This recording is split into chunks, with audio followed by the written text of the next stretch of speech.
পূজার ব্যাগে বন্দুক দেখে ফেললো পল্টু। অন্যদিকে পল্টুর জীবনে আবারও আসতে যাচ্ছে পারু।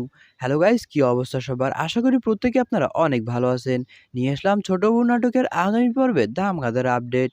পর্বের শুরুতে আমরা পল্টুকে দেখতে পাই, যে কিনা পূজাকে বলতে থাকে যে তুমি সবসময় এই ব্যাগটা আমার কাছ থেকে দূরে কেন সরিয়ে রাখো।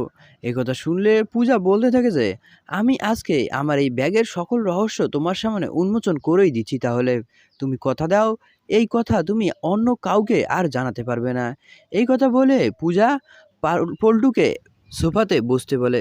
পল্টু যখন সোফাতে বসে তখন পূজা তার ব্যাগ থেকে ধীরে ধীরে বন্দুক বের করে। এটি দেখে একেবারেই চমকে যায় পল্টু। পিছন থেকে আমরা অহনাকেও দেখতে পাই। সেও এই বিষয়গুলো লুকিয়ে লুকিয়ে দেখতে থাকে এবং সেও এই বিষয়টি দেখে একেবারেই অবাক হয়ে যায়। অন্যদিকে পূজা ব্যাগ থেকে গান বের করে পল্টুর উপর ধরে এবং তাকে তাক করে বলতে থাকে যে আমার ব্যাপারে আরও কিছু তোর জানার আছে নাকি, এখনই বলে দাও। কথা শুনে পল্টু একেবারেই অবাক হয়ে যায়। সে ভাবতেও পারেনি যে পূজার ব্যাগ থেকে সে বন্দুক বের করবে। পূজা বলতে থাকে যে আমার মাথায় না একটু সমস্যা আছে। আর হ্যাঁ, এত যে বারবার আমার মায়ের সম্পত্তির দিকে তোমার লোভ যায়, এটা আমি কিভাবেই বা মেনে নেব। আর একবারও যদি আমার মায়ের কোনো টাকা পয়সার ব্যাপারে তুমি খোঁজ খবর নাও, একেবারেই বিষয়টি ভালো হবে না। পূজা পল্টুকে আরও বলে যে আমার এখন থেকে অনেক শর্ত তোমাকে মেনে চলতে হবে, না হলে আমি যখন তখন এই বন্দুকের গুলি দিয়ে একদম তোমার খেলা শেষ করে দিতে পারি। কথা শুনে পল্টু বলতে থাকে যে আমার আগেই তো ভালো ছিল। পারু আমার অন্তত খোঁজ খবর নিত, সে সবসময় আমার যত্ন নিত। আমার যে কি হয়ে গিয়েছিল, আমি কেনই বা তাকে ডিভোর্স দিলাম, কথা ভাবলেই এখন আমার খারাপ লাগে। কথা শুনে পূজা বলতে থাকে যে তাহলে শোনো, এখন থেকে আমি রাতে করে বাসায় থাকবো না। কথা শুনে পল্টু পূজাকে জিজ্ঞেস করে যে এটা আবার কেমন কথা, কেন রাতে তুমি কোথায় যাবে? তখন পূজা বলতে থাকে যে এত প্রশ্নের উত্তর আমি তোমাকে দিতে পারবো না।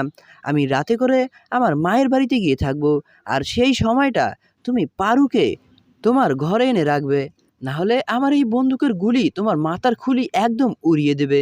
তুমি না এতক্ষণ বলতেছিলে যে পারু নাকি অনেক ভালো, সুতরাং এখন থেকে আমার প্রত্যেকটা কথা তোমাকে মানতে হবে।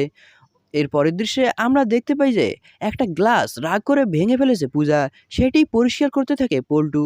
পরবর্তী দৃশ্যে আমরা পারুকে দেখতে পাই, যে কিনা কাজ করছিল। ঠিক সে সময় সেখানে অহনা এসে উপস্থিত হয় এবং অহনা এসে পারুকে বলতে থাকে যে আমি এখন যা যা তোমাকে বলবো তুমি সব কিছুই মন দিয়ে শোনো। পল্টু দাদা আবারও তোমাকে নিতে আসবে রাতে, তুমি কিন্তু কোনোভাবেই তার কাছে যাবে না। কথা শুনে পারু তো একেবারেই অবাক হয়ে যায়। সে নানা রকম প্রশ্ন করতে থাকে অহনাকে। অহনা বলতে থাকে যে এখন এত কিছু খুলে বলার সময় নেই, আমি তোমাকে সময় করে সব কিছুই জানিয়ে দেব। আর পূজার ব্যাপারেও সব কিছু জানানো দরকার। তো দর্শক, পরবর্তী পর্বে কি হতে চলেছে জানতে হলে এক্ষুনি আমাদের এই চ্যানেলটিকে সাবস্ক্রাইব করুন। ধন্যবাদ।